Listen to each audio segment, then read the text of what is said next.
Amigas y amigos de toda América Latina, les damos la bienvenida desde Bolivia, sede del Programa Regional de Participación Política Indígena.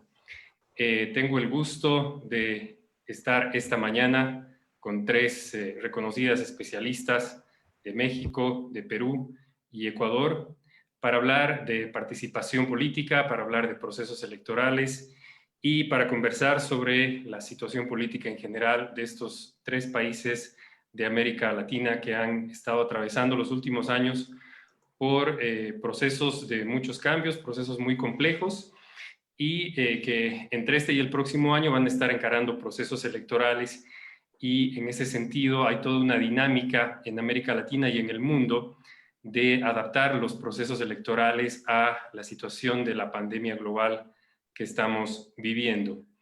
Quiero comenzar entonces haciendo una presentación curricular de nuestras tres invitadas. Voy a comenzar presentando a Diana Canto de México. Diana es síndico municipal del Honorable Ayuntamiento de Mérida. Perdón, se me fue la lámina.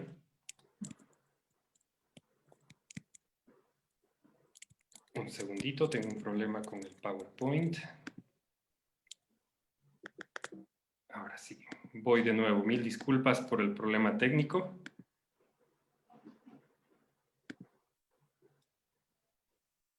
Como les decía, Diana Canto es síndico municipal del Honorable Ayuntamiento de Mérida y presidenta de la Comisión de Participación Ciudadana. Diana es licenciada en Ciencia Política y Administración Pública. Desde hace 20 años su trabajo se ha centrado en el tema indígena, tanto en las comunidades mayas del estado de Yucatán como en la población migrante maya en los Estados Unidos. Ha ocupado puestos directivos en los tres ámbitos de gobierno: municipal, estatal y federal, y ha trabajado temáticas relacionadas a la conservación del patrimonio cultural del pueblo maya, la promoción de la participación y representación indígena en los procesos políticos de América Latina, entre otras.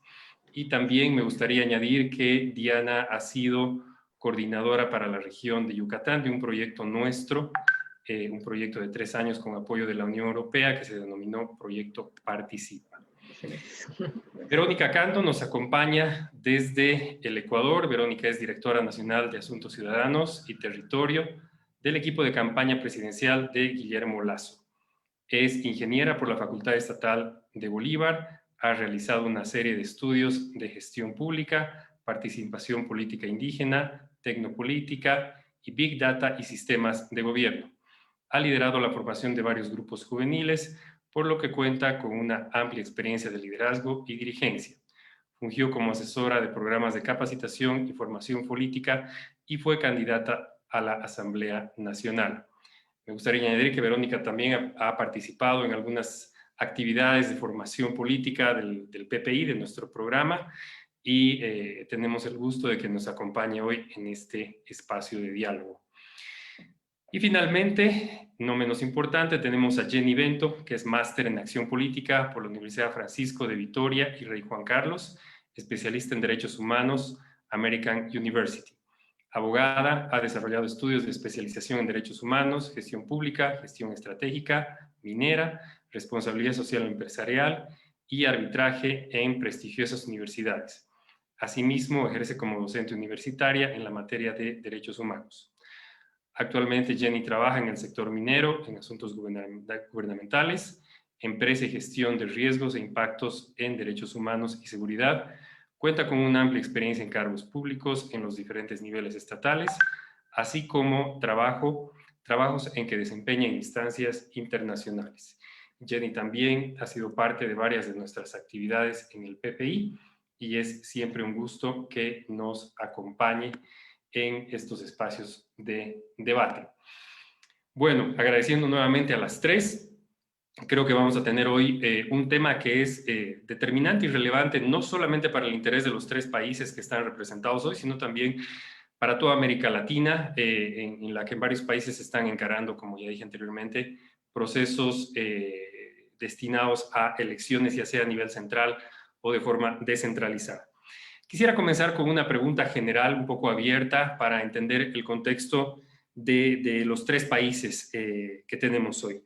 Preguntándoles a nuestras tres panelistas en la actual situación política que están viviendo sus países, ¿consideran que existe en este momento un equilibrio de poderes de Estado? Hablamos de poder ejecutivo, legislativo, poder judicial, poder electoral.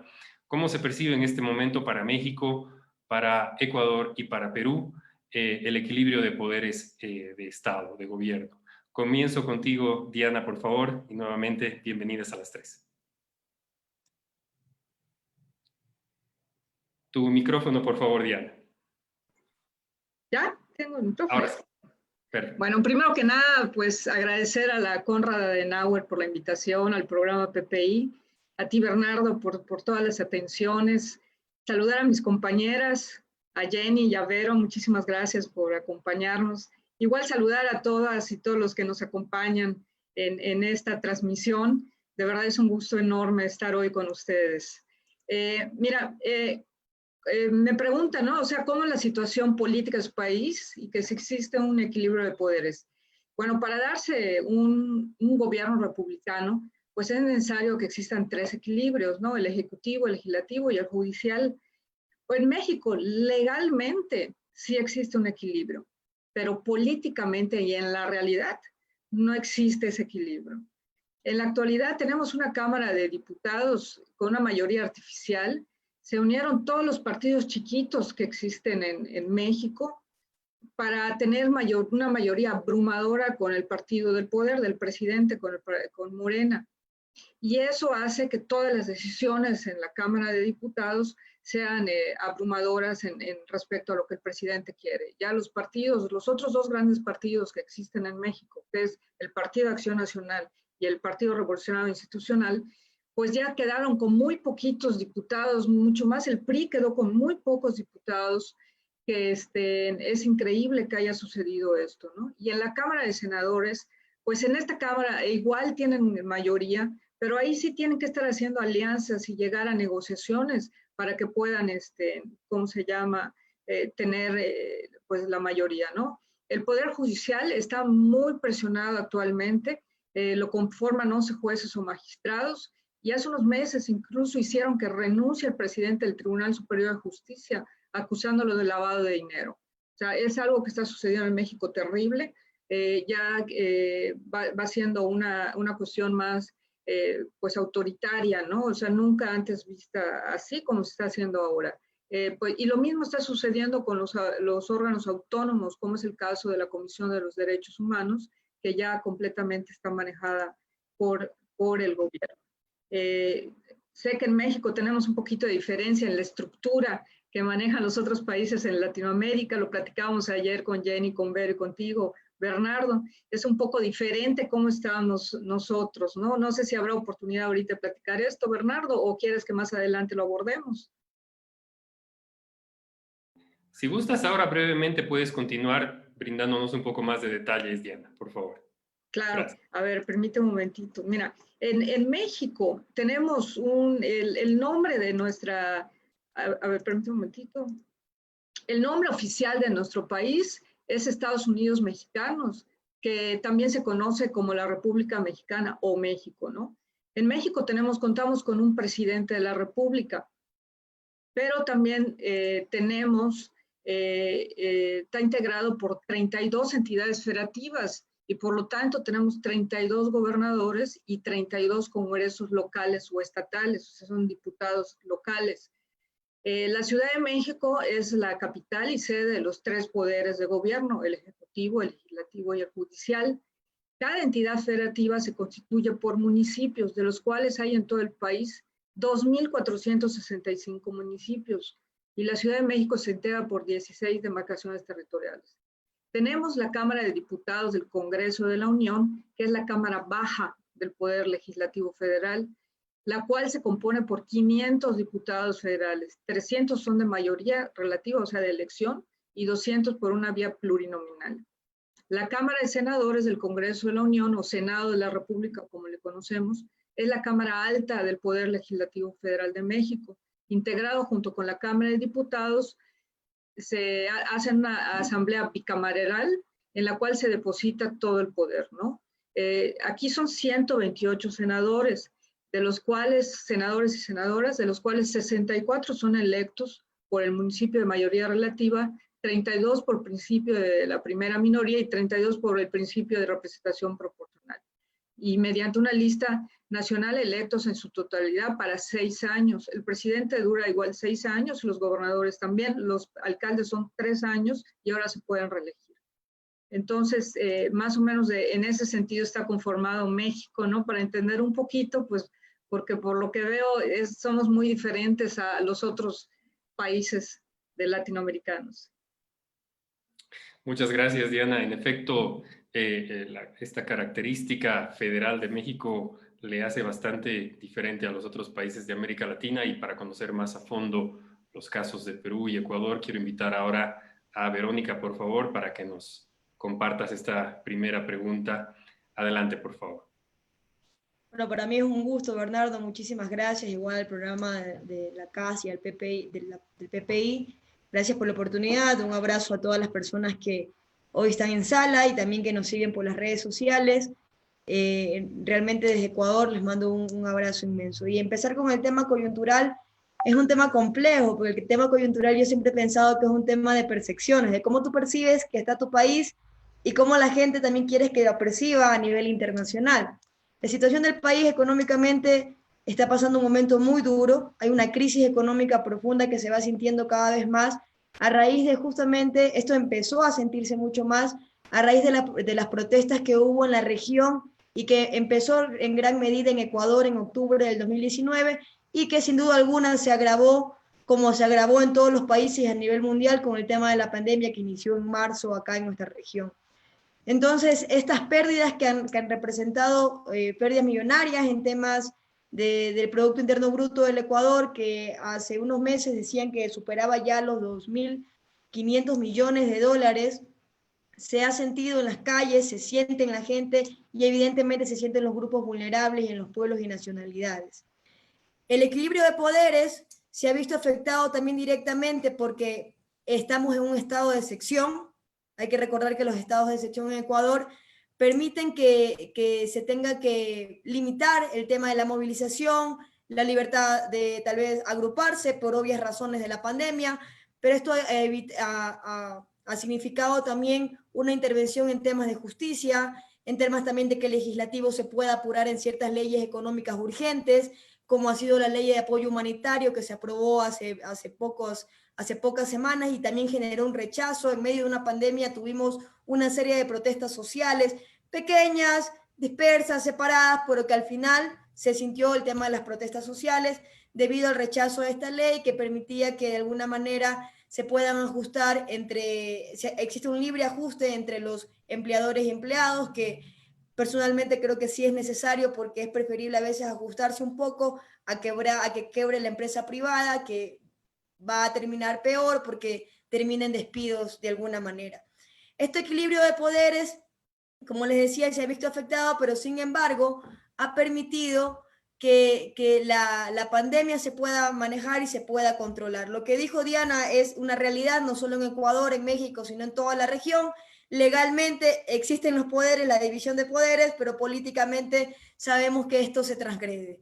Es lamentable, pero es lo que pasa. En el Ecuador existen 5 funciones del Estado o 5 poderes del Estado, que es el ejecutivo, el legislativo, el judicial, el electoral, es un poder también considerado acá, y el de participación ciudadana, que hace menos de una década se lo instaló. Y es justamente como personas de la sociedad civil son las que eligen a los poderes de control, contralor, procurador general del Estado, incluso a los miembros del CNE, en fin, ciertos cargos del Estado que son electos justamente por este quinto poder que le llaman, que es el quinto poder de participación ciudadana.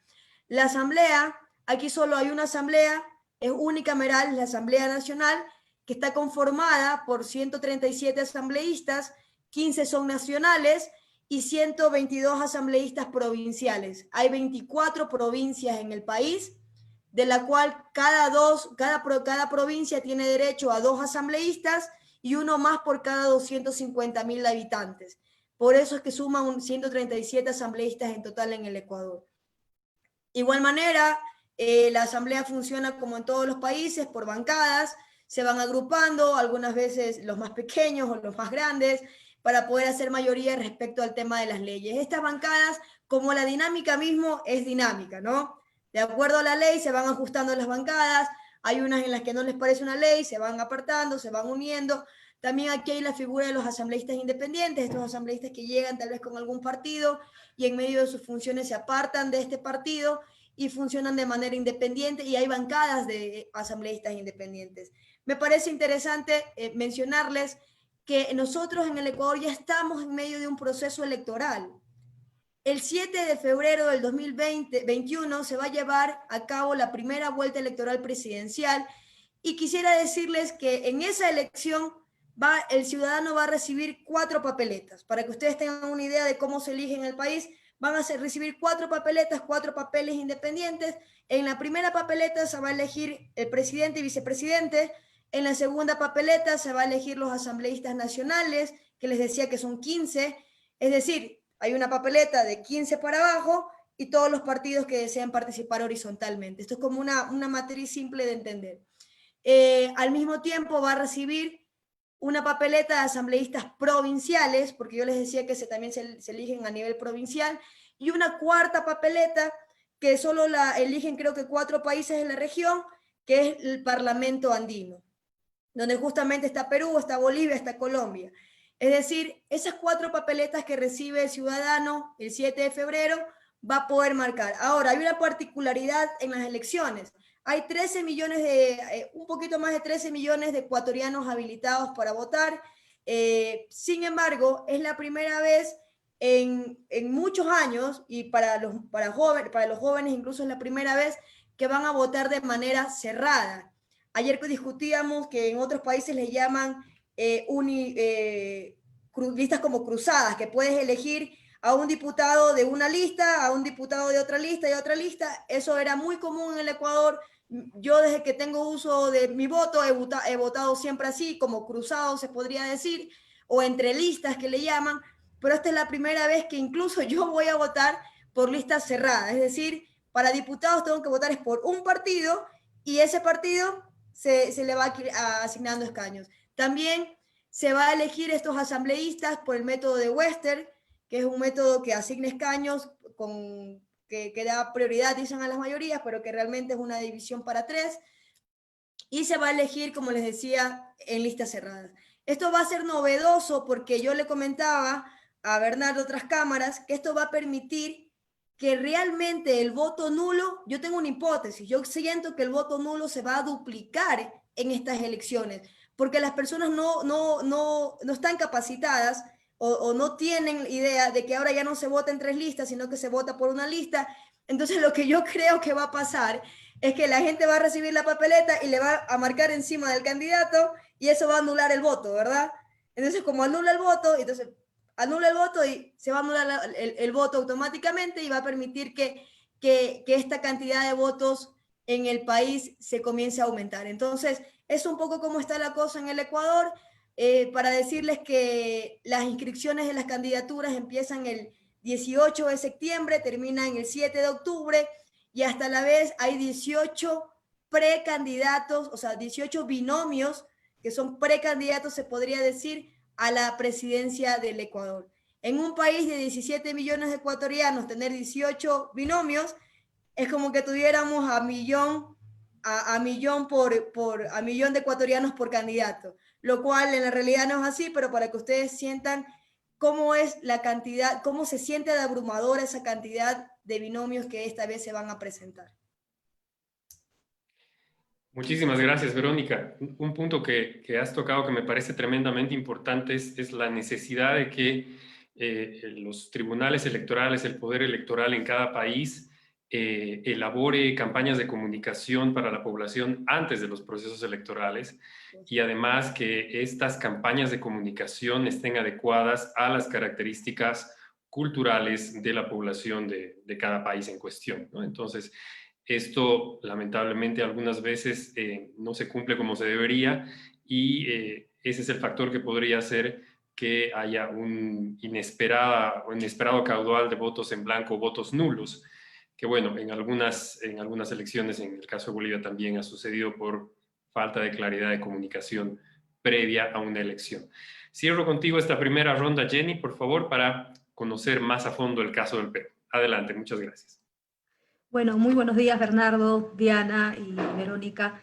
Y obviamente está una gran amiga también, Guadalupe, y Josué Espina por ahí también. Así que a todos los amigos y amigas, muchísimas gracias por la invitación al PPI y por generar este espacio de discusión en un tema tan relevante para nosotros, porque somos países como México, Ecuador o Perú, también Estados Unidos, que creo que muchos hemos presenciado la Convención Nacional Demócrata y Republicana en estas semanas, y con mucha atención, hay que decirlo, porque ellos también se están enfrentando hoy a un proceso electoral en un periodo de pandemia, pero claro, con las brechas de tecnología y de conectividad que puede tener un país como puede ser Estados Unidos respecto de la situación de Latinoamérica, ¿no? ¿Cómo nos gustaría a nosotros poder enfrentar un proceso electoral con ese nivel de conectividad que nos permita poder tener votaciones a distancia o con balotas a distancia? No necesariamente es la misma situación que tenemos aquí, particularmente en el Perú.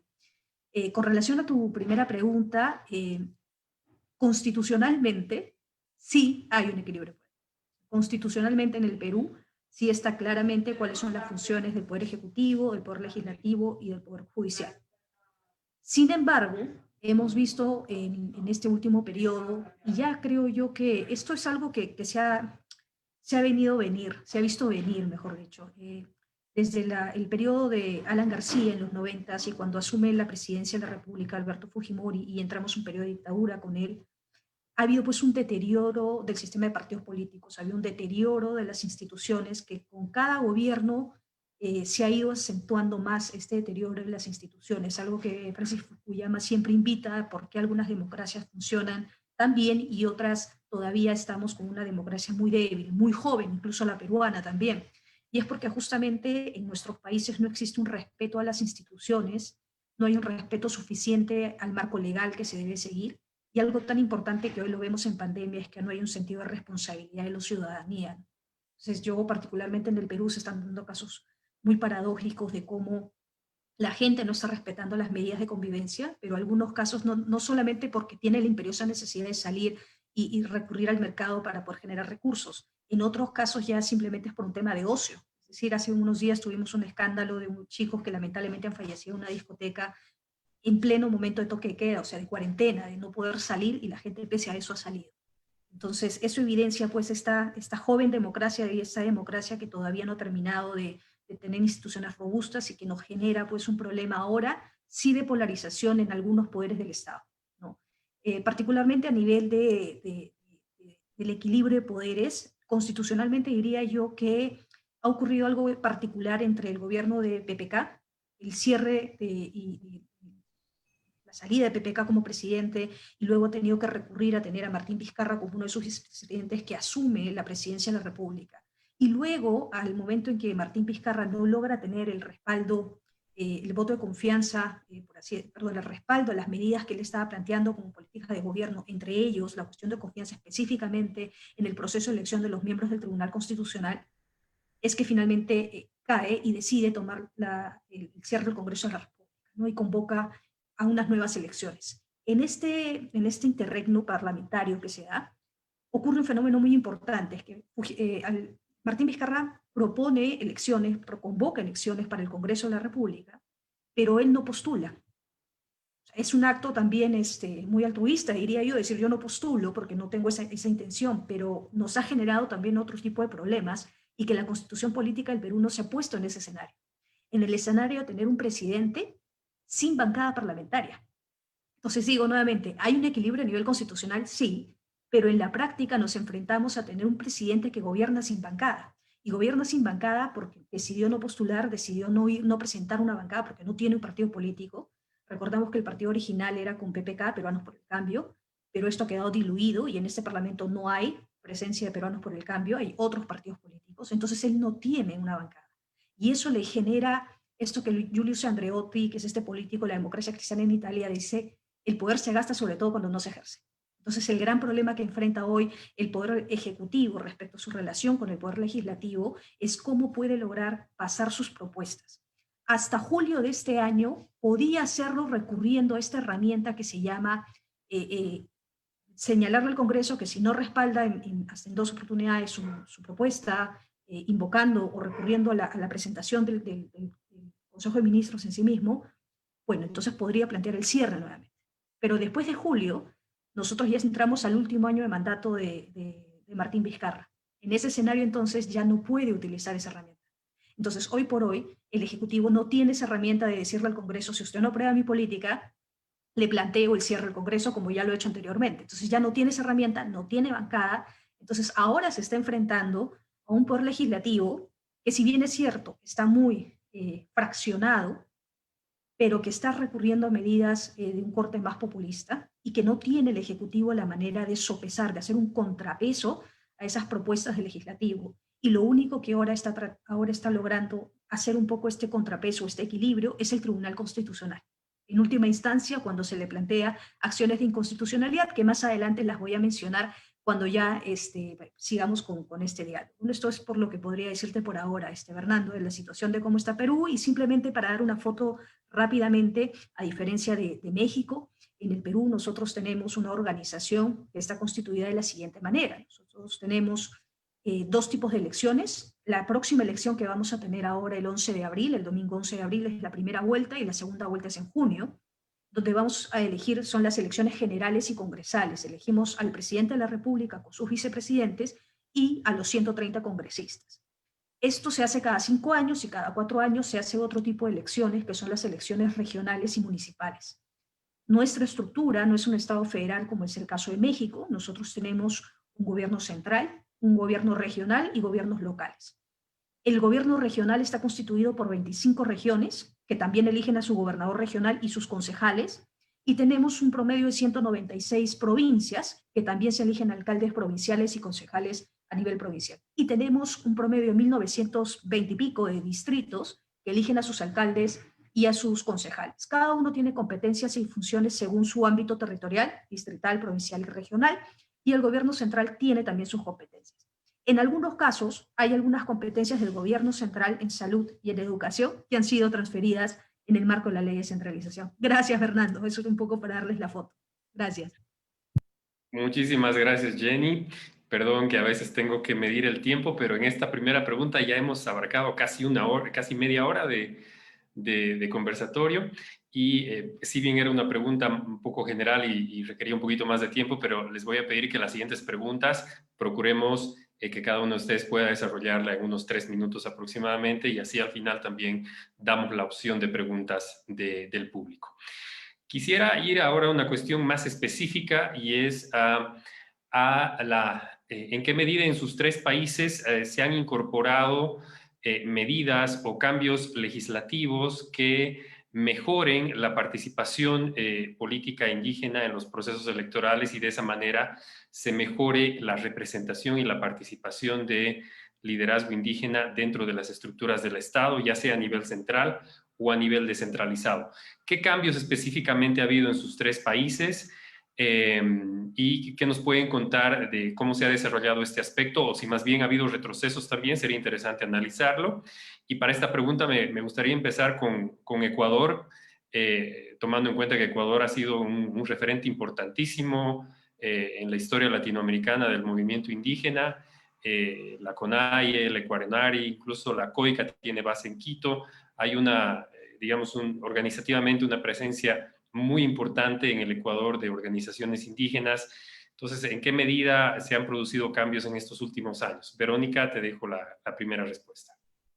Bueno, en los últimos años aquí hay un movimiento que es reconocido por ser de corte indígena, que es el movimiento Pachacutit, tiene el número 18 dentro de sus listas, y este movimiento siempre ha generado por lo general alianzas para poder fortalecer y tener más aspiración, tener más chance de poder llegar a los espacios de poder. Hay provincias o espacios, estados, como para que ustedes lo hagan una relación, en la que tienen más fuerzas que otros, y evidentemente eso tiene que ver con un poco la geografía de ser el callejón interandino, en el que tienen de alguna manera un poco más de coyuntura, a diferencia de la Amazonía y de la costa, evidentemente. Entonces, en la Amazonía también existen estas agrupaciones de indígenas. Quiero recalcarle que en el Ecuador existen 14 pueblos y nacionalidades, entre ellos están los pueblos indígenas, el pueblo montubio, el pueblo afro, también que es importante, que está localizado en varias provincias del Ecuador y en alguna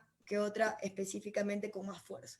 Entonces, en los últimos años se ha venido viendo cómo este movimiento de corte indígena se ha hecho unas alianzas con otros movimientos un poco más fuertes o un poco más pequeños para de alguna manera ir jugando en este tablero político dinámico. En las últimas elecciones hicieron una alianza entre 3 partidos, entre 3 movimientos, entre 3 organizaciones políticas, como ustedes lo deseen llamar, y sacaron el 6.7% de la votación con un candidato a la presidencia.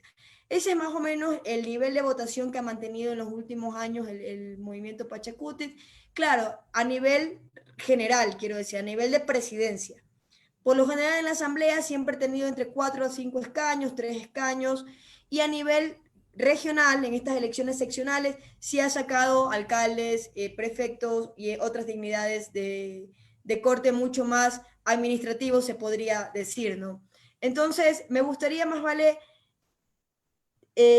la pregunta, ir diciendo, tú me decías este retroceso, yo creo que sí va a haber esta vez en la pandemia, tal vez no un retroceso, pero sí un fuerte impacto en el voto indígena, porque debido justamente a las protestas de octubre que fueron protagonizadas por el sector indígena, tal vez sí se agruparon estas fuerzas y puedan de alguna manera dar pelea en estas próximas elecciones. Ellos tienen un candidato propio con el que van a jugar la presidencia.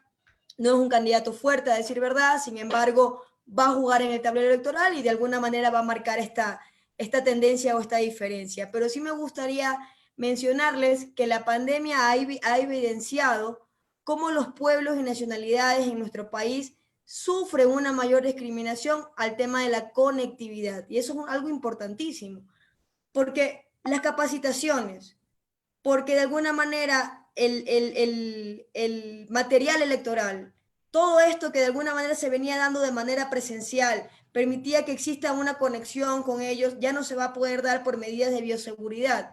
Entonces, ¿cómo se va a llegar a ellos? ¿Cómo los candidatos presidenciales, yo quiero que se pongan a pensar un momento, cómo llegas a una comunidad indígena donde no hay internet? No puedes hacer un conversatorio por Zoom. ¿Cómo llegas a una comunidad indígena donde no hay internet? Pues presencialmente. Ahora, el voto indígena lo va a tener aquella persona, aquel candidato presidencial que llegue presencialmente donde ellos y les explique de alguna manera cuál es la forma de votar, sus propuestas o existe alguna empatía dentro de ese proceso. Entonces es complejo pensar cómo la conectividad, cómo este gran factor, este gran indicador que es el internet y la conectividad va a influenciar de manera prioritaria en estas próximas elecciones. De por sí ya vemos que la pandemia ha acelerado, porque el mundo iba hacia la tecnologización, iba hacia la automatización de procesos, pero cómo la pandemia aceleró tal vez este proceso y cómo las elecciones se ven afectadas durante este proceso. Imagínense, ahora hay que volver y recurrir a los medios tradicionales. Mucha gente decía, ok, de alguna manera las elecciones iban para un camino de automatización, pues ahora hay que volver a los medios tradicionales, hay que volver al territorio, hay que volver a las radios comunitarias, hay que volver a replantearse la política en este post-COVID y cómo esto puede afectar directamente al voto de los grupos vulnerables y de los pueblos y nacionalidades. Muchísimas gracias, Verónica. Continuamos con Diana, por favor, adelante.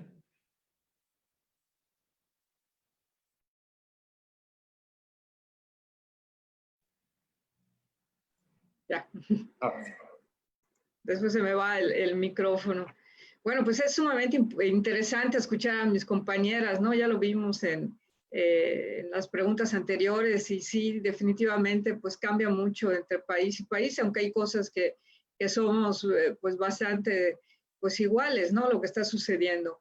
Mire, en México existen medidas que promuevan la participación real y efectivas de los grupos vulnerables o de vulnerabilidad. Pues mira, en la Constitución Política de México, en el artículo 34, sí consagra el derecho de los ciudadanos a votar y ser votados en las elecciones populares sin discriminación y teniendo las calidades que establezca la ley, o sea, de 18 años, que sea un modo honesto de vivir, ¿no? Actualmente el INE, que es el Instituto Nacional Electoral, es un organismo autónomo y es el encargado de realizar las elecciones en nuestro país, además de incentivar la participación ciudadana en las elecciones nacionales, estatales y locales. El INE trabaja desde hace mucho tiempo con grupos vulnerables, creando protocolo para personas con discapacidad, mujeres, personas en situación de la calle, niños, pues a fin de garantizar su derecho a la participación política. Asimismo, entre los esfuerzos del INE para la atención de este sector se encuentran centros de atención ciudadana, la difusión en medios de comunicación sobre la importancia de la participación y, por supuesto, la atención personalizada de las personas. No obstante, esas acciones no llegan de manera directa a todas las personas en situación vulnerable, por lo que tenemos que aportar desde nuestros propios gobiernos locales las herramientas que promuevan la inclusión, sobre todo la difusión sobre la importancia que participen en la vida pública. Es por esto que hemos hecho, o sea, los partidos humanistas, sobre todo, los ayuntamientos, que somos los encargados de estar más cerca de la gente, que nos hemos preocupado para que a través de estos grupos las prácticas que salvaguarden su derecho a participar activamente en la toma de decisiones gubernamentales y puedan sentirse parte de su localidad. Muestra de ello son algunos programas, les voy a dar unos ejemplos rápidos que desde un municipio se pueden hacer, ¿no? O sea, tenemos plataformas digitales para que participe la gente en esta nueva forma de participación ciudadana que ha cambiado, la reingeniería institucional en las políticas públicas para el fortalecimiento de las mujeres a sus derechos humanos, el diseño participativo de los propios espacios públicos, los consejos de participación ciudadana en las colonias, consejos consultivos en diversas áreas.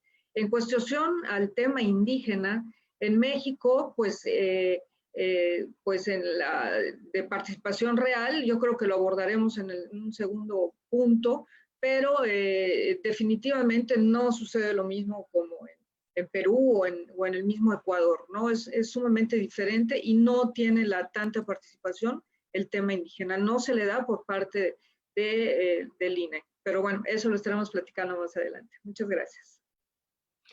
Muchísimas gracias, Diana. Jenny, cerramos contigo. En un país, además, Perú, que en el último censo develó un dato más preciso de población indígena, un porcentaje más alto de lo que se esperaba, y creo que eso también podría haber motivado una incorporación de legislaciones más incluyentes en materia de participación política indígena. Pero serás tú quien nos aclare y nos comente este panorama. Adelante, Jenny.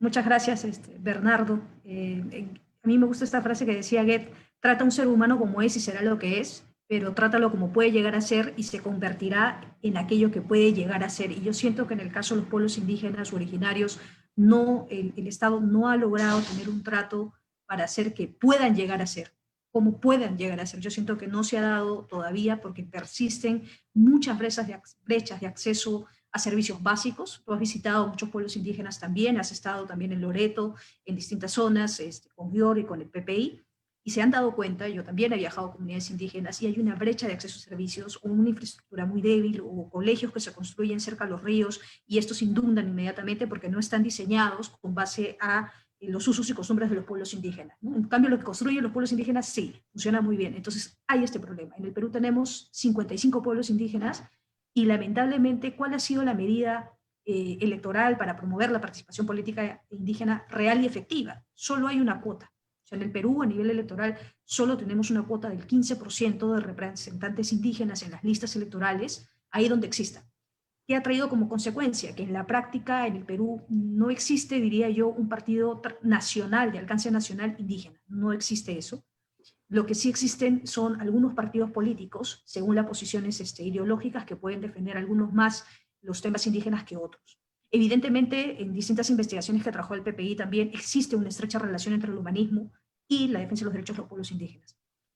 Sí hay movimientos distritales o provinciales o regionales que sí apuestan por promover la participación indígena, pero son más liderazgos individuales que netamente una organización política detrás que sea indígena, como realmente pueden ocurrir en otros países de la región. Concretamente, tenemos esta cuota del 15%, no ha habido en contexto de pandemia tampoco una medida especial para los pueblos indígenas, para promover su participación política o impulsar o medidas de cuidado especial en el marco de las próximas elecciones orientadas a los pueblos indígenas. Eso tampoco ha existido, ¿no? Entonces, lo que tenemos es que en el caso de las elecciones regionales que yo les comenté, las listas electorales permiten que mientras tú cumplas con la cuota en este caso indígena o la cuota joven, no importa el lugar donde ubiques al concejal. Usualmente suelen ubicarse en los últimos tercios de la lista. Con lo cual, cuando logran ganar el partido, por ejemplo, logra ganar las elecciones, no necesariamente aseguras la real representación de los jóvenes o los pueblos indígenas. Hasta hace poco de las mujeres, esto ha cambiado con la última modificación electoral. Entonces hay esa brecha, ¿no? Se menciona el 15%, pero todavía es insuficiente, ¿no? Aunado a un problema que no es suficiente solo dar un 15% si detrás no viene acompañado con un fortalecimiento de las capacidades. Vallejo decía que saber más es ser más libre, y yo siento que los pueblos indígenas, para tener una participación política real y efectiva, además tiene que venir acompañado con un empoderamiento educativo muy fuerte, de conocimiento de la gestión pública, para que cuando suman cargos de representación estén más fortalecidos y ser más conscientes de las tomas de decisiones de la inversión pública que necesitan los pueblos. Eso sería por mi parte, Bernardo. Muchísimas gracias, Jenny. Ya vamos 40 minutos de este espacio de conversación. Quisiera saltarme a la pregunta respecto a las medidas sanitarias, porque desde que apareció el COVID en el mundo a inicios de este año, ha causado estragos en los procesos electorales de varios países. Se han tenido que mover fechas, se han tenido que adaptar procesos y medidas de cuidado sanitario para los procesos electorales. Coméntenos, por favor, en el caso de sus países, ¿cómo se está trabajando esto? ¿Han tenido, por ejemplo, que replantearse algunas fechas? ¿Ha habido movimiento en este sentido? ¿Y qué medidas sanitarias se están preveyendo y se están incorporando para las elecciones que se vienen? Me gustaría comenzar contigo, Jenny, esta pregunta, por favor. Adelante. Muchas gracias, Bernardo. Bueno, específicamente para los pueblos indígenas, una medida de prevención y control del COVID en contexto electoral dirigido a las comunidades indígenas no hay. Lo que ha habido ha sido una reacción tardía del gobierno, y eso es una política válida, es que el gobierno cierra las fronteras el 16 de octubre y la primera medida que da para proteger a los pueblos indígenas en el contexto del COVID-19 recién es a mediados de mayo. Marzo, abril, mayo, 2 meses después, con lo cual es una reacción tardía. Segundo, luego ya sí vino un conjunto de medidas especiales para prevenir y controlar el COVID, desde lineamientos, planes, la conformación de comandos. Hay un comando nacional para controlar la pandemia, pero también hay comandos regionales.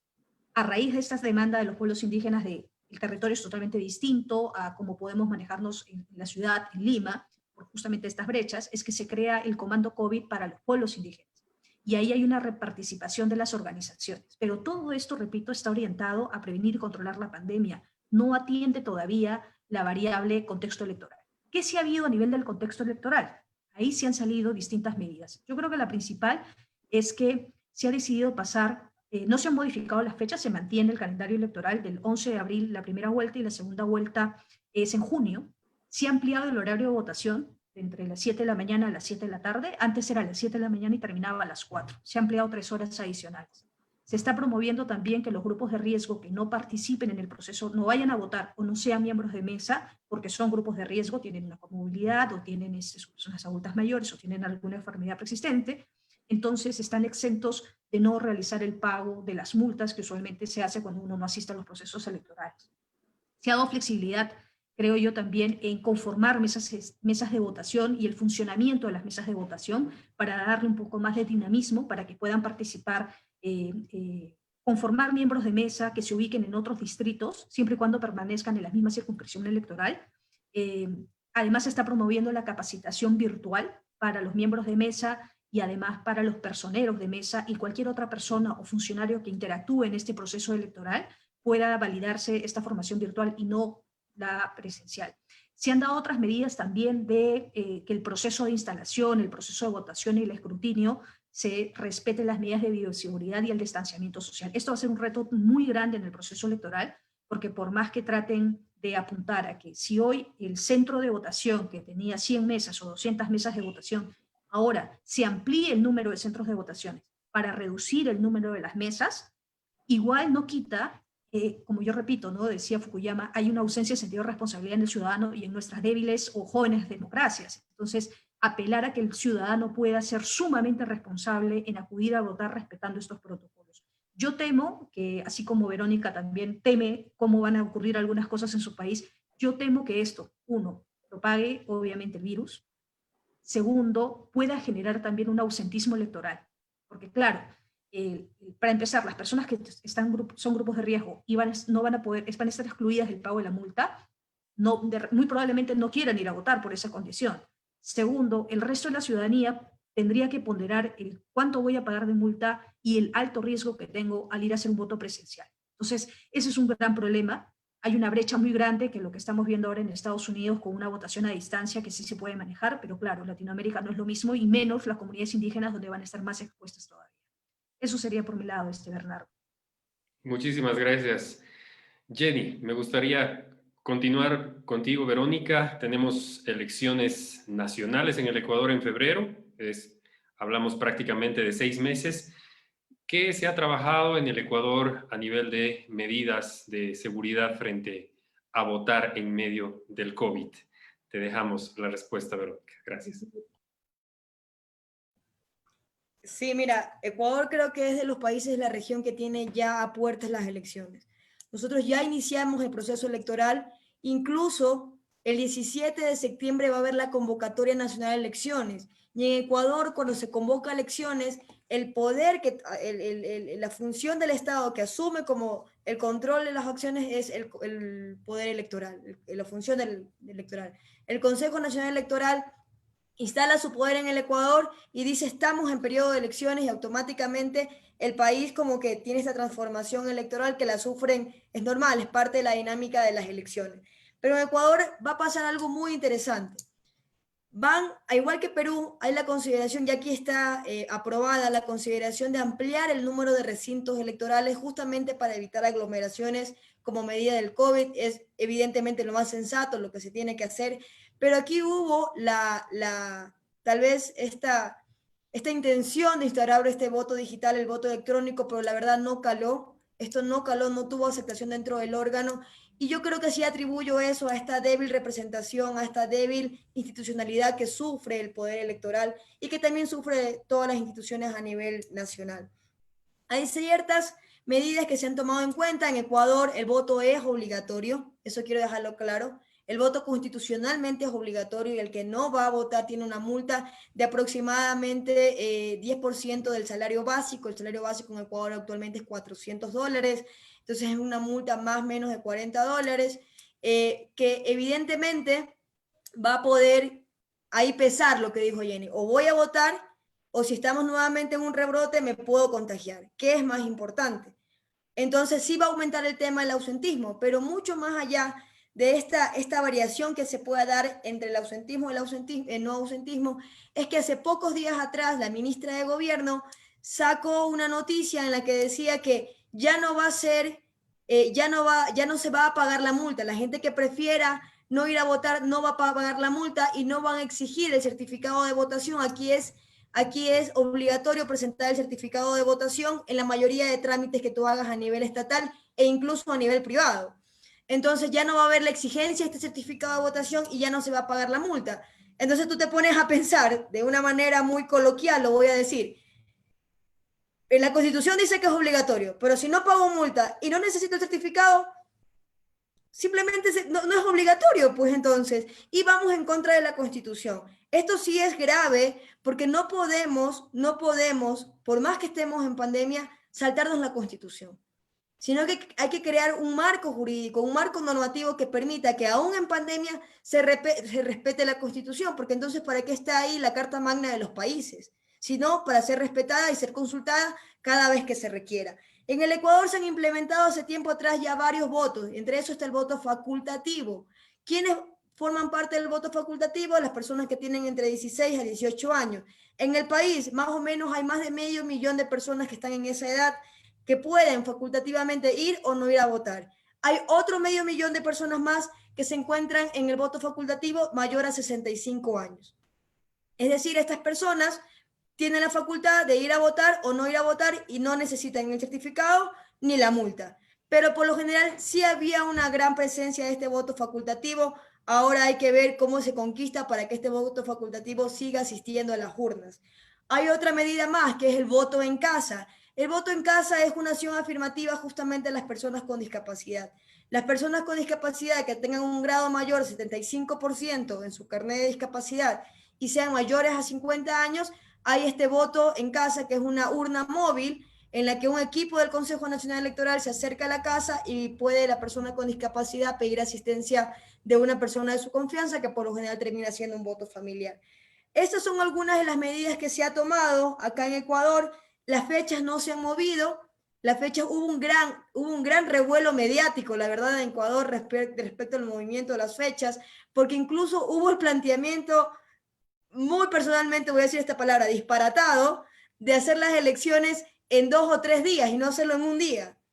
Entonces a la gente realmente le asustó eso, porque si ya en un día y en unas horas suceden estos inconvenientes electorales, por no decirlos con otra palabra, en 2 o 3 días, la verdad eso iba a ser fatal para la democracia del país, porque se iba a poner en duda la máxima que tiene que tener una elección, y es la transparencia. ¿Qué tan transparentes pueden ser las elecciones en las medidas del COVID? Sí pueden ser transparentes. ¿Cómo pueden ser transparentes en medidas de COVID? Pues teniendo las medidas de bioseguridad, los distanciamientos sociales y, como dijo Jenny, efectivamente esta corresponsabilidad ciudadana que permite que cada ciudadano se cuide y también cuide a su familia y cuide el espacio y respete el espacio de los demás. La fecha sigue siendo el 7 de febrero del 2021 para la primera vuelta y el 11 de abril del 2021 para la segunda vuelta. Van a haber 2 urnas. Esto sí es algo positivo, porque va a haber una urna para las papeletas presidenciales y otra urna para las papeletas de asambleístas. Lo que permite estas 2 urnas es que exista un conteo rápido respecto al tema presidencial, que por lo general siempre es como la elección más esperada, porque son las elecciones generales. Entonces las medidas del COVID son parte del día a día ya de este proceso electoral, pero sí va a limitar mucho, más que el día de la elección, la campaña. Para mí va a ser interesante esta campaña que se va a llevar a cabo y que me gustaría toparla ya en un segundo punto, estimado Bernardo. Muchísimas gracias, Verónica. Es interesante. Sumando lo que nos han compartido Jenny y Verónica hasta este momento, les comento que acá también en Bolivia tenemos proceso electoral, tenemos elecciones nacionales el 18 de octubre, y varias de las alternativas que ustedes han mencionado también se las ha barajado acá, la posibilidad de que las elecciones sean de más de un día, la posibilidad de ampliar los horarios de votación, la posibilidad de votar de acuerdo a las edades, y bueno, se ve que es una búsqueda de alternativas, de cómo los países están buscando la manera de adaptarse mejor y de garantizar a la población que pueda votar en las condiciones de menor probabilidad de contagio posibles. Y bueno, estamos en una especie de plantear diferentes tipos de alternativas y al final definir, ir viendo cuáles son las que funcionan. Ya será producto de la experiencia de cada una de las elecciones. Hemos tenido este año las elecciones en República Dominicana, de las cuales también hay lecciones aprendidas muy interesantes, pero quiero dejar ahora a Diana para que también nos comparta el caso de México. ¿Cómo se ha estado trabajando en el caso de México, Diana, las medidas? ¿Se ha ya abordado el tema de qué medidas sanitarias se puede tomar para realizar elecciones? Bernardo, bueno, aquí escuchando a mis compañeras, sobre todo el tema que si no se va a votar tienen una multa. A ver, ¿sí me escucho? Sí. Ah, bueno, es que vi que me salió ahí que estaba apagado el micrófono. Bueno, escucharon mis compañeras, ¿no? Eso de la multa, la verdad me parece increíble. En México eso no existe. O sea, jamás, o sea, los ciudadanos han podido tener, o sea, multa por no ir a votar. Sin embargo, la participación ciudadana a la hora del voto es bastante alta. Yo creo que México es uno de los países que han tenido mayor votación, o sea, el número de votantes es bastante. Sobre todo lo podemos ver cuando son elecciones en las cuales eligen, por ejemplo, a los municipios. Esas elecciones son fuertísimas, o sea, existe una cantidad enorme de votación Y mira, y sobre todo, y estábamos analizando el otro día, en las comunidades indígenas, la votación es mucho más fuerte. ¿Por qué? Porque tienen la convicción de salir a votar y elegir a sus autoridades, que son inmediatas, como son los municipios, ¿no? Y bueno, las elecciones para presidente de la República, pues esas son masivas las elecciones, ¿no? O sea, aquí déjame decirte que en Yucatán tenemos municipios que la cantidad de votación es de más del 90%, 95% de gente que va a votar el día de las elecciones. Y estas comunidades son más que nada indígenas. Pues ahora, en junio, debió haber elecciones en 2 estados, elecciones locales. En un estado se elegían a los municipios y en el otro estado se iban a elegir a los diputados locales. Esas elecciones se aplazaron, se pospusieron. Deben de ser ahora para octubre, si no me equivoco, deben de ser esas elecciones. Nuestras elecciones van a ser hasta el mes de junio de 2021. Sin embargo, pues muchas ya se están preparando ciertos protocolos. Ya el presidente del INE dijo que pues no se van a cancelar las elecciones, aunque parece todavía una fecha lejana, no lo es, porque no sabemos esta pandemia hasta cuándo nos va a durar, ¿no? O sea, pues vamos a tener lógicamente que aprender mucho de ustedes que van a estar antes en las elecciones, y varias cosas ya se empezaron a platicar, sobre todo en los protocolos de la preparación. Nosotros empezamos a prepararnos ahora ya en septiembre, o sea, en unos días ya empieza legalmente la jornada, o sea, el proceso electoral de México, ¿no? O sea, en septiembre. Entonces, desde ahora, pues ya empiezan los partidos a inscribir sus plataformas, ya estamos trabajando en las plataformas electorales a nivel nacional, después empezaremos a trabajar las locales, pero entonces se han hablado de los protocolos desde la elección de las personas, de los funcionarios de casillas, que son los insaculados, pues ahora se tendrá que tener en cuenta mucho la cuestión de vulnerabilidad, ¿no? Las edades de las personas que van a estar en las casillas, los lugares de las casillas que tienen que ser lugares más amplios por la cuestión de la ventilación y todo esto. Por ejemplo, esta cuestión de la ampliación de la jornada electoral me parece maravilloso. Igual se ha platicado mucho de la ampliación, eso tiene que ser necesario para que no haya las aglomeraciones. Algo muy importante, pues que tienen que saber los partidos políticos, es de que, pues, cero llevar gente en camiones a votar, ¿no? O sea que desgraciadamente eso sucede, o sea, es increíble, pero sigue sucediendo, y pues imagínate que hagan eso, pues sería una cuestión terrible, ¿no? Incluso ahorita desde la entrega, el protocolo desde del INE, para ir a capacitar a los funcionarios electorales, o sea, eso que tienen que entrar a la casa, sentarse, hablar y todo eso, pues va a tener que cambiar. Todo eso ahorita se está preparando para que cuando esto suceda, pues ya se lleve a cabo, ¿no? Aquí hay algo igual que hay que ver. El gobierno federal, el gobierno del presidente de la República le ha quitado recursos al INE.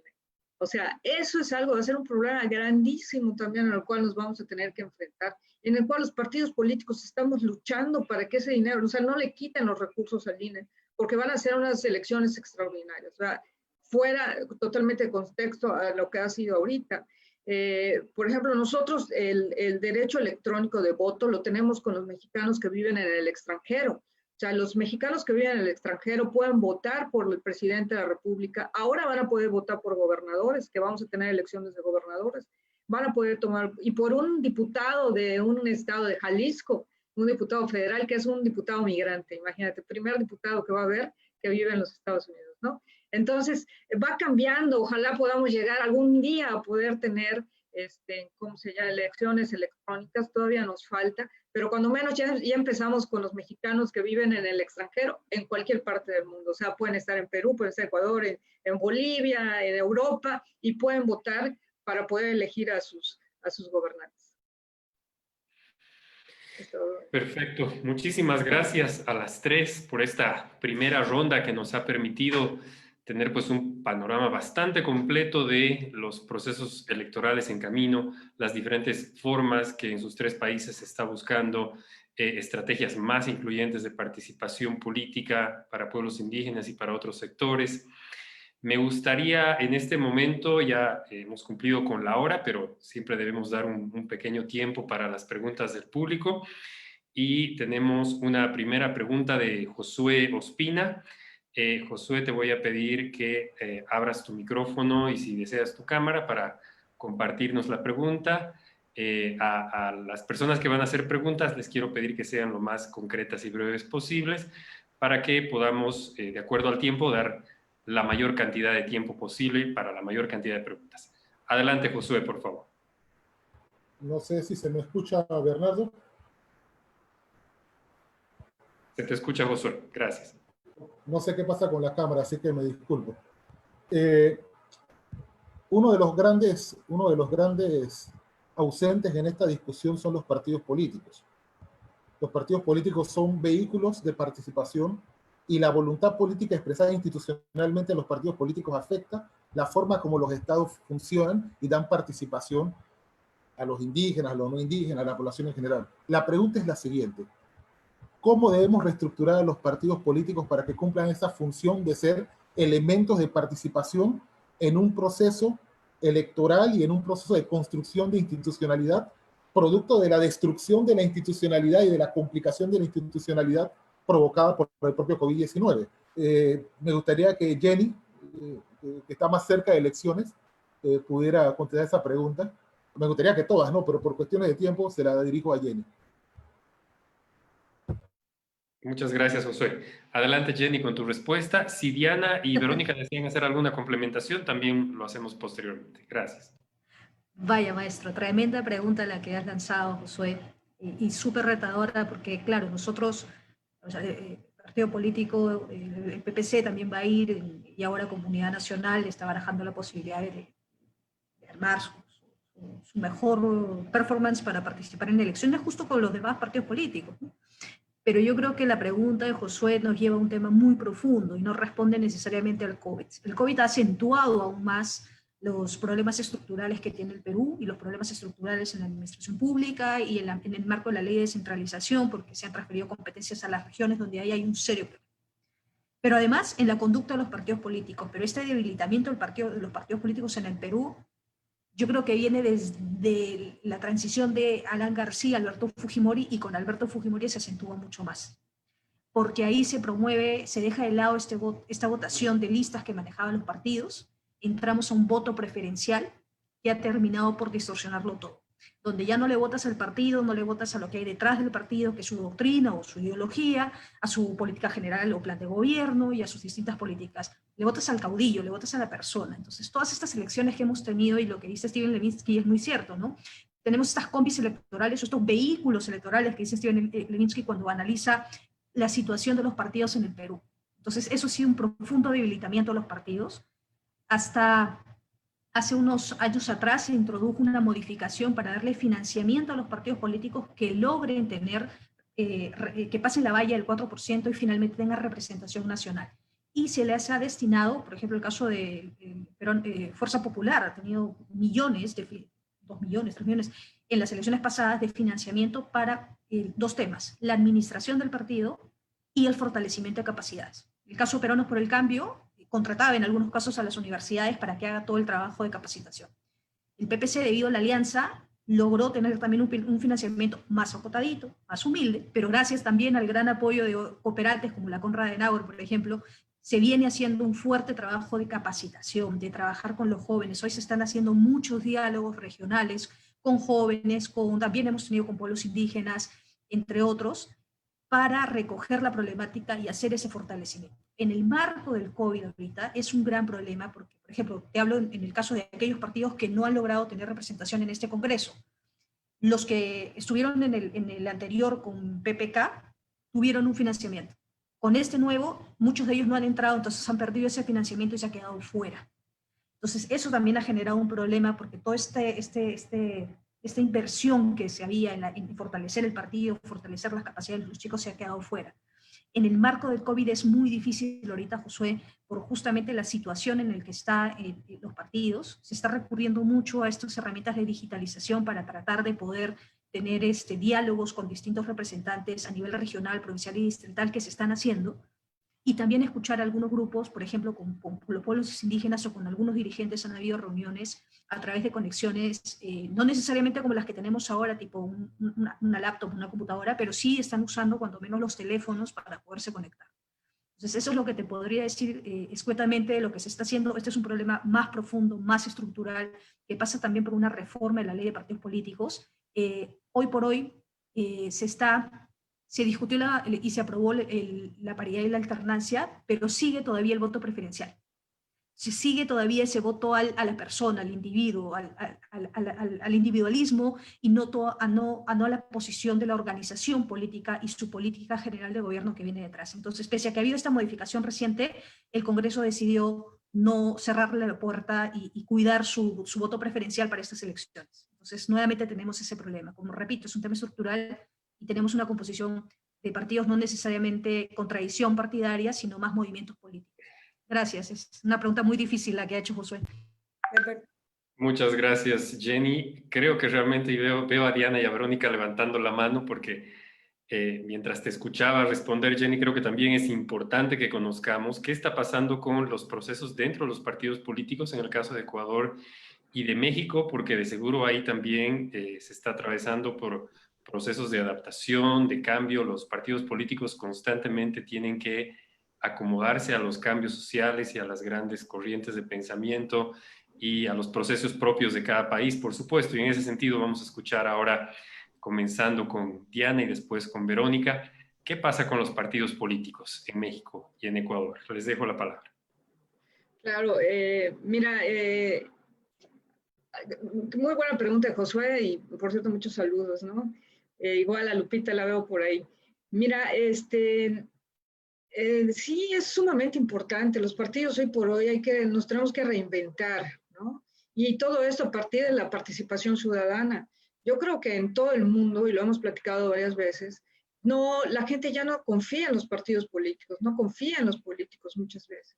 Y todo esto nos ha llevado dentro del PAN, que bueno, es el partido al cual pertenezco, nos ha llevado a un proceso de platicar y tener un acercamiento mucho más un acercamiento a la ciudadanía, de saber qué es lo que quieren, qué es lo que piensan, cómo quieren que trabajemos. Vamos a tener que cambiar mucho de los estatutos, incluso acabamos de hacer todo un proceso de cambio de los estatutos del partido para poder tener y prepararnos para estas elecciones. Definitivamente la pandemia fue un punto muy importante en el cual nos pudimos dar cuenta de que la gente le interesa participar, le interesa ayudar. A partir de estas situaciones, en México somos muy participativos y ayudamos mucho a la gente.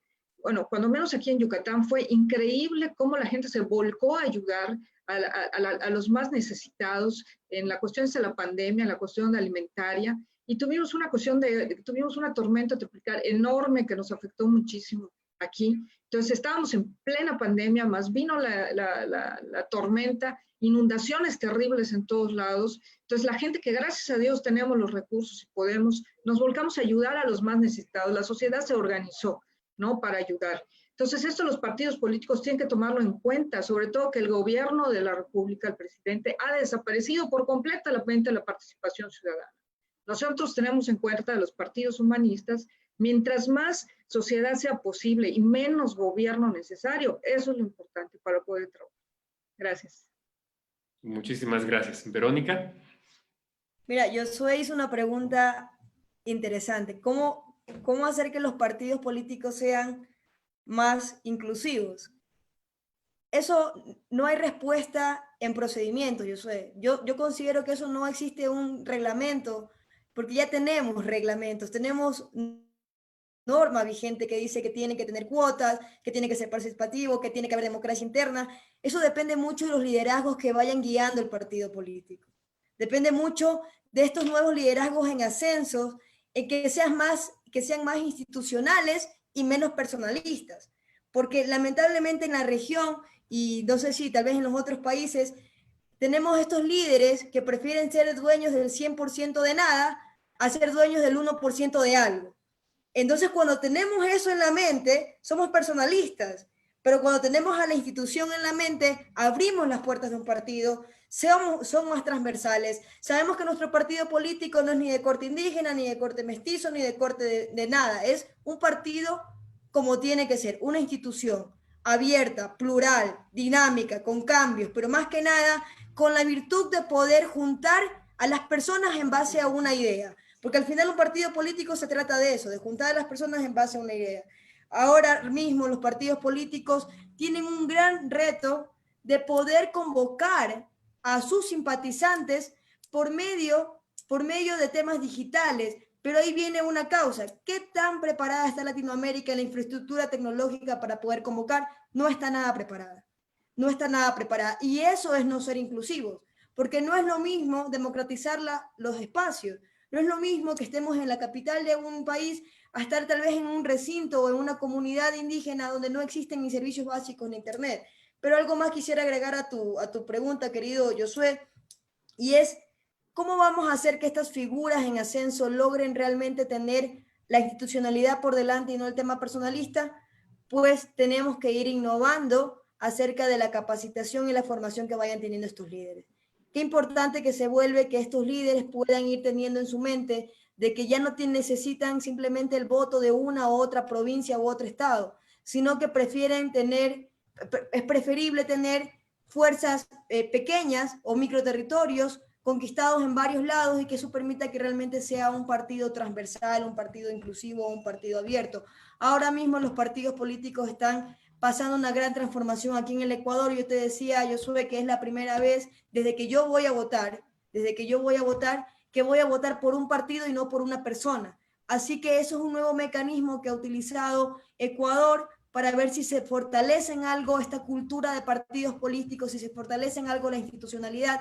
A diferencia de Perú, que pasó de eso a ser más personalista, nosotros estamos pasando de votar entre listas a votar por partido. Vamos a ver si esta dinámica cambia, te lo voy a contar luego de las elecciones para ver qué pasa, pero hasta mientras, Josué, de verdad, la única forma de tener partidos más inclusivos es tener líderes con un pensamiento más institucionalista y menos personalista. Bien, muchísimas gracias. Y Josué, por la pregunta, creo que nos ha permitido abordar un aspecto muy, muy interesante que no estaba contemplado en nuestra primera ronda de preguntas predefinidas, y es el rol de los partidos políticos y cómo están teniendo dificultades para adaptarse, como hemos visto en los 3 países, a esta situación tan particular que nos ha presentado el 2020. Tenemos una segunda pregunta de Elizabeth desde México. Elizabeth, por favor, si puede activar su micrófono y su cámara y elaborar la pregunta. Preveo que va a ser para Diana, pero también puede ser para las 3. Adelante, por favor. Sí, buenos días, más desde Oaxaca, México, el estado que tiene la mayor diversidad de poblaciones indígenas. Tenemos 16 pueblos indígenas en Oaxaca. Tenemos 570 municipios, de los cuales 417 eligen a sus autoridades por sistemas normativos propios, ¿no? Está reconocido en la Constitución Federal y en la Constitución local. Tenemos una ley de derechos de los pueblos y comunidades indígenas, donde se reconocen sus formas organizativas y donde se reconoce la forma de elección. Creo que hay una gran diferencia en México. En Oaxaca está reconocida esta participación de los pueblos indígenas, y hay otros estados en donde han tenido que acudir al Tribunal Electoral para que se reconozcan sus sistemas normativos propios, como es el caso de Ayutla de los Libres, de Ochuc en Chiapas y de, no recuerdo el nombre del municipio de Michoacán, ¿no? Que son fuera de Oaxaca quienes eligen a sus autoridades por sistemas normativos propios. En estos municipios, hablando ahorita de partidos políticos, no intervienen los partidos políticos, no está reconocida la intervención de los partidos, es más, se prohíbe la intervención de los partidos políticos dentro de las elecciones para elegir a sus autoridades propias. Lo que hemos notado, yo he trabajado mucho el tema electoral en pueblos indígenas, es que donde hay intervención de los partidos políticos, pues hay conflictos, se han generado conflictos al interior de los municipios por la intervención de los partidos políticos, ¿no? Ese es así a grandes rasgos el comentario. Yo creo que el reto que se enfrenta en México, la participación de los pueblos indígenas, es que no hay forma o no se ha encontrado la forma de que estos pueblos indígenas estén representados en los congresos locales y en el Congreso Federal, ¿no? Si bien hay diputados locales y federales que son indígenas, sin embargo, estos provienen de algún partido político, ¿no? No los propios pueblos, las propias comunidades indígenas han elegido a estas personas para que se les represente, sino más bien estos diputados, diputadas indígenas, pues representan a su partido, ¿no? Entonces, creo que ese es el reto de México, cómo se representan estas poblaciones indígenas en los congresos locales, tanto federales. Ahora, en el contexto de la pandemia, creo que es muy, ahí es el reto, toda vez que, como ya decía yo hace un momento, en Oaxaca 417 municipios eligen a sus autoridades por sus sistemas normativos propios. Las autoridades duran 3 años, apenas hubo elección el año pasado aquí en Oaxaca para las autoridades de sistemas normativos, pero no todas duran 3 años en el cargo. Hay autoridades que duran 1 año y medio, hay autoridades que duran 1 año y hay autoridades en un municipio que duran 2 años, ¿no? El próximo año ya tenemos elección de autoridades municipales en poblaciones indígenas, y por lo general se hacen en asamblea. Son aproximadamente 60, 67 municipios que el año que viene tienen que, gracias a elegir autoridades. El reto es cómo en el contexto de la pandemia, cómo se van a reunir en asambleas, ¿no? Para poder elegir a sus autoridades. Entonces, pues es el reto que tenemos en Oaxaca. Gracias. Muchas gracias, Elizabeth. Diana, comenzaremos contigo, viniendo de México esta segunda pregunta. Adelante, por favor. Gracias, Elizabeth. Pues sí, tienes toda la razón. Bueno, Oaxaca es el estado que mayor número de municipios tiene y sobre todo municipios autónomos, ¿no? Que en realidad pues son muy pocos estados de la República que manejan estas autonomías. Sobre todo lo podemos ver en Oaxaca y en Chiapas. En los otros estados creo que no existe, como menos en Yucatán no existe, ¿no? México, imagínate, son 15 millones de mexicanos que se consideran indígenas. Tenemos 62 etnias diferentes en México y solo representa un 10% de la población. Pero hasta en el 2018, México, el INE desarrolló unos foros nacionales que tuvieron por objeto recuperar ideas de la gente, el sentir de las personas, y se tomó la decisión de que hubieran 13 curules en el Congreso Nacional, imagínense, 13 de 500, para que sean ocupados por personas pertenecientes a los pueblos y comunidades indígenas. Tiene razón Elizabeth al decir que, bueno, son definitivamente estas comunidades, esos indígenas que llegan es a través de los partidos políticos, ¿no? Que incluso ya tienen varias muy copadas qué personas pueden ser los representantes en estos municipios. Desgraciadamente hay que trabajar mucho en esto. Fue hasta hace poco realmente que en la Constitución de México se reconoció que existe población indígena en México, que se le dio su lugar y fue precisamente por los gobiernos humanistas que se empezó a dar lugar a esto. Ahora, yo veo muy difícil que a pesar de que el partido en el gobierno que parte de su bandera es los pueblos originarios, los pueblos indígenas, está haciendo todo lo contrario, ¿no? Y eso tenemos que luchar como personas en estas comunidades que son autónomas. Hay que ver cómo poderles dar representatividad tanto en los congresos locales como en los federales. Y esto hay mucho por hacer. Parte de eso es el trabajo que se está haciendo en los partidos políticos.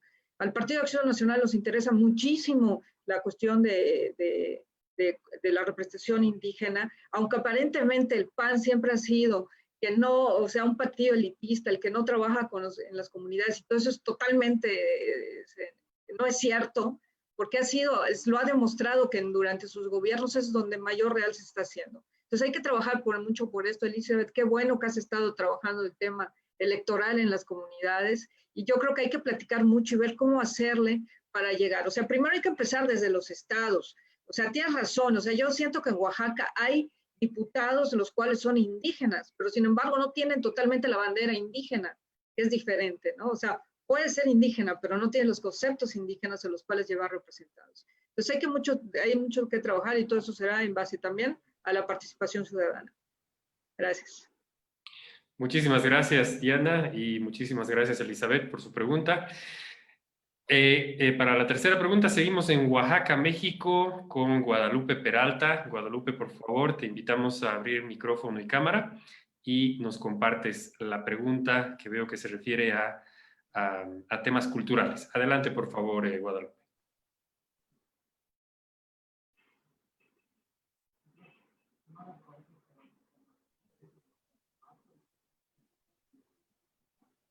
Bueno, creo que mientras esperamos que Guadalupe se conecte, tenemos una pregunta desde Facebook para Jenny Bento, una pregunta de Adrián Ávila, que la voy a leer porque, bueno, Adrián no está conectado a la sesión, pero sí nos está siguiendo en línea desde Facebook. La pregunta dice: el año pasado se realizó una modificación a la ley de comunidades campesinas poniendo una cuota de género en la junta directiva. Si esto es bien llevado por programas de liderazgo juvenil, así sea por iniciativas privadas de empresas de industrias extractivas, podremos ver esta medida como un fortalecimiento de la representación y participación política indígena de mujeres y hombres con cara al futuro. Adelante, Jenny, por favor. Muchas gracias. Sí, en efecto, es una medida afirmativa de reconocimiento de los derechos, una medida de igualdad de oportunidades entre hombres y mujeres frente a la brecha que hay de participación política real y efectiva, ¿no? Y además agregaría, a propósito de esta muy buena pregunta, que recientemente ha habido una modificación aquí en el Perú. Nosotros, como saben, tenemos brechas de participación rápidamente. Mientras 5 hombres son congresistas, una mujer es congresista. Mientras 25 gobernadores regionales son gobernadores, tienes una mujer y ahora no tienes ninguna. Entonces esa es la brecha y se va acentuando. ¿Dónde sube la participación de las mujeres? Es en los cargos de concejales, y cuando vas bajando los niveles de gobierno al distrito, ahí tienes mayor participación. Entonces la foto y el mensaje final, ¿cuál es? Cuesta llegar a cargos de gran toma de decisiones para las mujeres, y se acentúa también en las poblaciones indígenas. Aunque debo decir que a raíz de mi trabajo últimamente tuve una muy grata sorpresa con una comunidad en la comunidad Aruntaya, donde tiene una presidenta de la comunidad de mujer, y el parque central de esta comunidad tiene un busto de una mujer, que es el mensaje de liderazgo que tiene la mujer en esa comunidad, que me llamó mucho la atención. Y recientemente el país ha modificado la legislación y ahora lo que ha incorporado es la alternancia y la paridad. Y se ha planteado también a nivel de los partidos políticos, a nivel de las elecciones generales y congresales, a nivel de las elecciones regionales, provinciales y distritales. Sin embargo, si bien se ha planteado alternancia y paridad, mantiene el voto preferencial, y esa es la trampa. Esa es la trampa porque, claro, yo puedo ubicar en las elecciones, a las listas electorales, alternadamente un hombre y una mujer, pero finalmente el electorado, al final, ¿por quién vota? Y con base al voto preferencial, ¿no? Le vota al número, le vota al candidato, al individuo, y no esta lista que originalmente se presenta alternada, un hombre y una mujer, un hombre y una mujer. Pero bueno, es un primer paso, es un avance. Se había postergado esto para unos años, unas elecciones posteriores, pero la reciente decisión ha sido adelantarlo y que entre ahora en este proceso electoral. Gracias, Bernardo. Muchísimas gracias, Jenny, y muchísimas gracias, Adrián, por seguirnos desde Facebook. Vamos a concluir la ronda de preguntas con Guadalupe. Ya veo que está Guadalupe Peralta, ya está lista desde Oaxaca, así que te dejamos el micrófono para que puedas elaborar tu pregunta. Gracias, Guadalupe. Gracias. Gracias, buen día a todas. Buen día, Bernardo, a todos también. Sí, más bien es esta reflexión en torno a lo que ustedes ya han hecho, a la parte institucional, a la parte de los partidos políticos, pero no sé cómo está la situación, cómo se visualiza la situación del ciudadano desde sus países, ¿no? ¿Consideran que las ciudadanas, los ciudadanos están repensando su razón de ser en el escenario político? O sea, ¿qué piensan que la pandemia es una oportunidad que puede fortalecer o puede debilitar aún más la cultura política en sus países? Obviamente tomando en cuenta la actuación de los partidos políticos, tomando en cuenta lo vulnerables que los países están en este momento, las estructuras incluso en este momento de pandemia. ¿Qué está pasando? ¿Cómo se ve todo esto en sus países? Gracias. Gracias, Guadalupe. Me parece una pregunta muy interesante para los 3 países, así que ¿qué tal si comenzamos con Verónica, después seguimos con Jenny y terminamos con México? Adelante, por favor. Evidentemente la pandemia ha puesto en evidencia prioridades frente a la gente, ¿no? La prioridad de la salud, la prioridad de poder tener a la mano estas necesidades básicas que hay que cumplir y hay que suplir en el día a día, y eso evidentemente va a afectar de manera directa a la cultura política, al quehacer político nacional, porque hoy mismo las principales propuestas de campañas tienen que centrarse en fortalecer los sistemas de salud público, en fortalecer el sistema de seguridad social, que también brinda salud, en fortalecer de alguna manera también esta seguridad alimentaria que tengamos como país, en ir fortaleciendo esta seguridad ciudadana, que también es importante, porque recordemos que a raíz de la pandemia el desempleo ha subido, la pobreza ha subido, y ese tipo de cosas hace que los problemas sociales como la drogadicción, la delincuencia, también vayan subiendo, porque eso es directamente proporcional, y la cultura política se va adaptando también a eso. Y la cultura política se tiene que ir adaptando también a las elecciones que van acercándose, especialmente en Ecuador. Por eso el discurso tiene que ir un poco más detallado en eso. Tanto así, te digo, Guadalupe, que en Ecuador el binomio con la persona que yo colaboro, con la persona que yo apoyo en estas elecciones presidenciales, su binomio presidencial es un médico. Y es un médico justamente para dar este mensaje de fortaleza acerca de hay que fortalecer el sistema de salud público, hay que ponerlo primero, porque nos hemos dado cuenta que el mundo se puede parar, pero que un hospital no se puede parar, que el mundo se puede parar, pero que la comida tiene que llegar. Entonces las prioridades de los países han pasado a ser salud, han pasado a ser agricultura, que somos una región todavía productora de materia prima, pero al mismo tiempo se van replanteando otras cosas como educación. ¿Cómo llegas a los niños en temas de educación si no tienen una computadora, si no tienen internet, si no tienen acceso a democratizar los espacios, democratizar los espacios públicos, los servicios públicos? Y eso realmente te hace repensar la política definitivamente. Pero el ciudadano sí tiene una sensación también al mismo tiempo de desolación, Guadalupe, porque en Ecuador se han dado casos de corrupción muy fuertes durante la pandemia, ¿no? Y esos casos de corrupción evidentemente han afectado de manera moral y de valores en el Ecuador. Tanto así te cuento que en las últimas encuestas nunca, la corrupción siempre ha sido un problema latente para los que hacemos política, siempre ha sido un problema, siempre ha sido un mal a destruir, pero a nivel de encuestas, de lo que tú dices, del ciudadano común, la corrupción estaba ahí, pero nunca ha sido un indicador. Ahora la corrupción salió entre los principales problemas de los ecuatorianos. Es decir, el principal problema del ecuatoriano siempre ha sido desempleo, seguridad, cosas así. Ahora es desempleo, seguridad, corrupción. O sea, ¿cómo es posible que en plena pandemia, donde se han muerto más de 9.000 personas en el Ecuador, compren una mascarilla a $9 y no a $3 que cuesta en el mercado internacional? Es decir, que el discurso político se tiene que cambiar, se tiene que adaptar, que los partidos políticos tienen que ir viendo cuáles son estas prioridades, pero más que nada, el ciudadano también yo creo que ha sido una reflexión, o sea, nos ha golpeado duro a los ciudadanos para decir, a ver, ¿a quién estamos eligiendo? ¿A quién estamos eligiendo para que dirija este país? ¿A quién vamos a elegir para que dirija este país? Ojalá esta reflexión no sea simplemente superficial y luego cuando ya todo nos llegue la vacuna o ya pase el tema del COVID y todo lo demás, nos olvidemos de lo que pasó, porque también somos de memoria corta los latinoamericanos, y de verdad tengamos nuevamente el voto responsable en nuestras manos. Excelente, gracias, Verónica. Jenny, por favor. Muchas gracias, Lupita, tan profunda como siempre en tu análisis y en tus preguntas. Es una pregunta muy sensible que nos está tocando a todos y todas, con mayor razón en pandemia.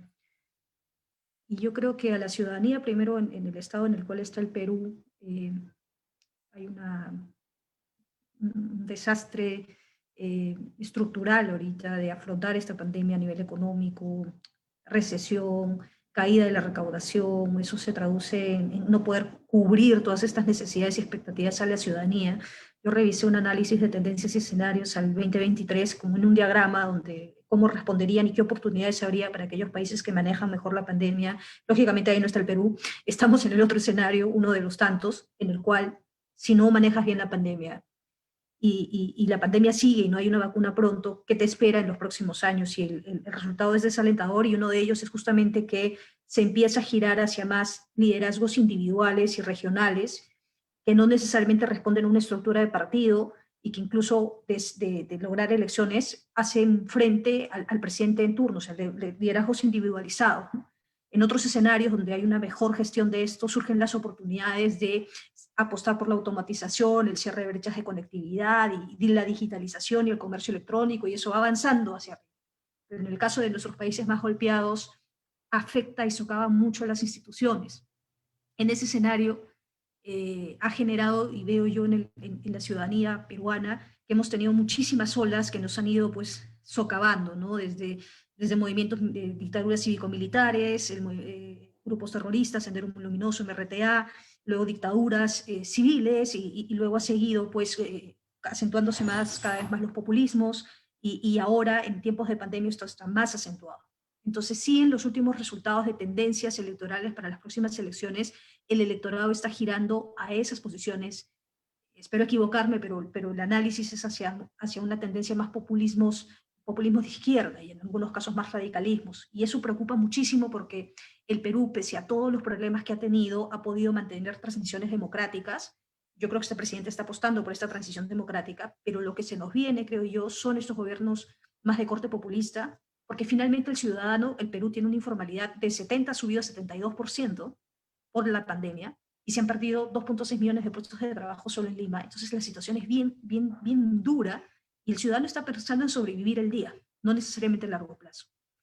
Yo creo que una herramienta aquí de reflexión sería apostar por una gobernanza pública donde puedan participar, y en esta reconstrucción del país participemos todos, el Estado, mirando también al sector privado y a la ciudadanía para construir. Y a nivel político, yo he trabajado mucho este tema de planes de gobierno, me gusta.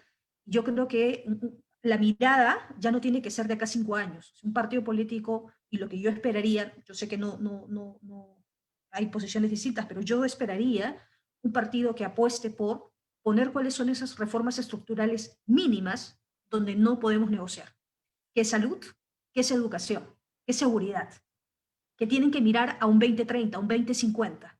Sobre lo demás podemos construir a unos 5 años, pero hay unas cosas estructurales que son no negociables y que tenemos que poner las bases para que el que venga siga subiendo el primer piso, el segundo y el tercer piso, porque si no este país, hablo particularmente del Perú, no lo va a resistir. Gracias, Bernardo, por el 1 minuto que me quedaba. Muchas gracias, Jenny. Presiono un poco con el tiempo porque ya llevamos 1:30 y vamos cerrando con esta última pregunta. Diana, por favor, cerramos esta ronda contigo. Gracias, Bernardo. Pues muy buena pregunta, Lupita, como siempre, ¿verdad? Ya le decíamos siempre en los foros y todo, haces excelentes preguntas. Sí, definitivamente los partidos políticos vamos a tener que replantearnos muchísimas cosas, ¿no? Pues ya lo decía Verónica en Ecuador, como su vicepresidente, candidato a vicepresidente es un doctor, aunque siempre la salud ha sido un tema muy importante a la hora de realizar las plataformas políticas, ¿no? De que los partidos, qué temas van a abanderar y trabajar. Definitivamente la salud ahora pues va a ser el más importante. Yo creo que los ciudadanos han tenido ya la capacidad para ver cómo han reaccionado los gobiernos ante esta pandemia, ante estas situaciones. Esto significa que es cómo ha reaccionado en este momento un partido político, o sea, un gobierno que está en el poder, cómo ha reaccionado ante esta situación. Y yo creo que los ciudadanos van a poder comparar los otros partidos políticos que también han tenido la oportunidad de estar en el poder, no junto con una pandemia de este tipo, pero sí en otras situaciones terribles que nos han pasado en México también. Y los ciudadanos van a poder comparar cuál ha sido su trabajo. Muy importante va a ser la plataforma política que presentes a la hora de trabajar. Yo creo que antes los ciudadanos no les interesaban las plataformas políticas. Ahora yo creo que se fijan un poco más. Los ciudadanos ya van teniendo en cuenta qué es lo que propones, qué es lo que haces. Antes los ciudadanos se iban por el partido político. Nada más era, pues yo soy siempre, toda la vida he sido, no sé, panista, voy a votar siempre por el PAN, no me importa quién sea el candidato, o priista. Ahora sí ya ven la persona que va a estar en el candidato. ¿Quién es la persona? ¿Cómo trabaja? ¿Cuál ha sido su trayectoria? ¿Y qué es lo que está proponiendo? Entonces, en base a este sentido, tenemos que los partidos políticos trabajar mucho, sobre todo que va cambiando. O sea, ahorita es la salud, la educación, sobre todo muy importante para todos los niños y niñas. Yo creo que eso es en toda Latinoamérica y en todo el mundo, sobre todo, ¿no? Que vamos a tener que cambiar muchísimo. Ahora que estamos realizando las plataformas políticas, han estado entrando temas como las cuestiones digitales, ¿no? O sea, cómo lo vamos a trabajar, cómo lo vamos a abordar, cosa que nunca había entrado en una plataforma política. Y bueno, y pues va a ir cambiando, que esta pandemia nos ha ido, pues ahora sí, yo creo que en todo el mundo nos ha ido haciendo repensar. Ha sido muy duro, pero a la vez yo creo que eso nos ha hecho cambiar de perspectiva ante todo, no solo en la cuestión política, sino en la cuestión humana y en la cuestión del medio ambiente y en todo, ¿no? Bueno, pues muchísimas gracias y gracias, Bernardo. Gracias, muchas gracias Diana, gracias a los tres. Todavía tenemos algunas preguntas interesantes que vienen tanto de Facebook como de las personas que nos siguen vía Zoom, pero ya es 1:30 y debemos ir cerrando.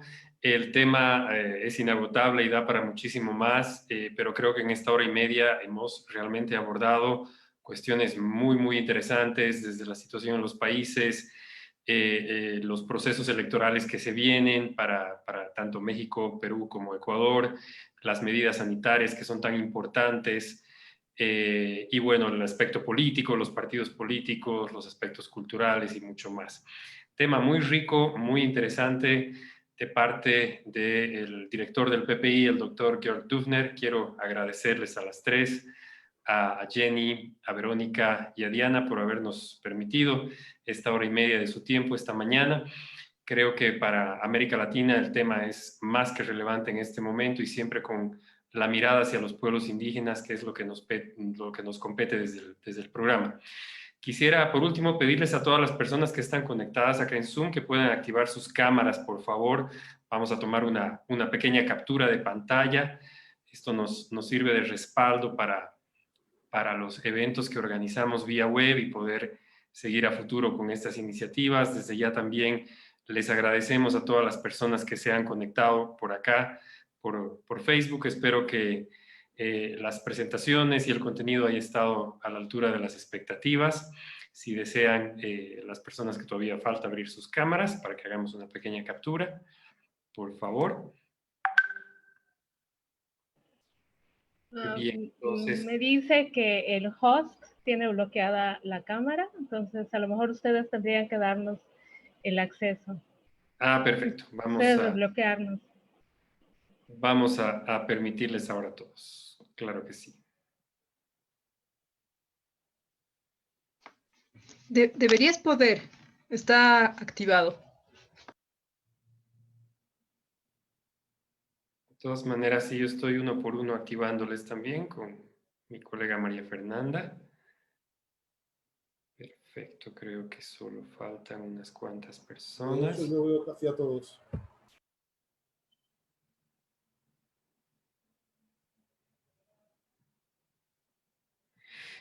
Súper, entonces a la cuenta de 3 vamos a hacer una primera captura. Va. Y una más, por favor. 1, 2, 3 y ahí va. Perfecto. Bien, muchísimas gracias. Con esto vamos cerrando. Por último, quisiera agradecer también a mi colega del PPI, María Fernanda Rebollo, que en cada una de estas sesiones me está apoyando con la gestión de las preguntas, con el apoyo para que todo pueda salir como esperamos que salga. Desde Bolivia, nuevamente, un fraternal saludo a toda América Latina, a todas las personas que nos han seguido por acá y por Facebook. Diana, Jenny y Verónica, nuevamente muchísimas gracias y que sea pues hasta muy pronto y que vengan días mejores para nuestra querida América Latina. Muy buenos días, muy buenas tardes a todos. Hasta pronto. Buenas tardes a todos. Hasta pronto. Adiós. Hasta pronto, Bernardo. Hasta pronto. Muchísimas gracias a todos.